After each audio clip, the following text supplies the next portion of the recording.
இந்த சிறுவனுக்கு காலத்தை கடந்து செல்லும் திறன் உண்டு. அவனால் இறந்த காலத்திற்கு செல்லலாம், எதிர்காலத்தை பார்க்கலாம். ஆனால் அவனது ஒரு பயணத்தில் அவன் காலத்தின் முடிவுக்கே சென்று விடுகிறான். சிறுவன் அதிர்ச்சியடைகிறான். இதை மாற்ற அவன் முயற்சிக்கிறான். ஆனால் திடீரென அவனது அதீத சக்திகள் செயலிழக்கின்றன. காலத்தின் முடிவில் சிக்கிய அவன் தன் குடும்பத்தை தேடுகிறான்.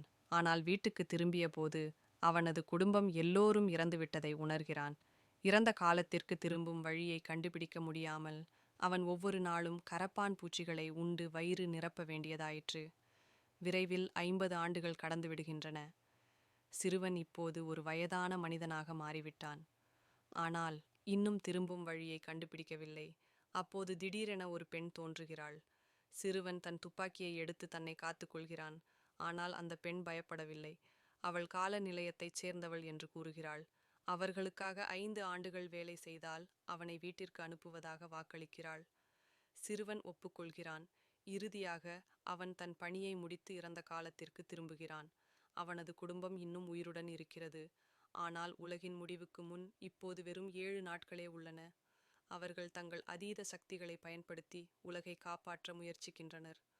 ஆனால் அந்த நேரத்தில் சிறுவன் ஒரு அதிர்ச்சியூட்டும் உண்மையை கண்டுபிடிக்கிறான்.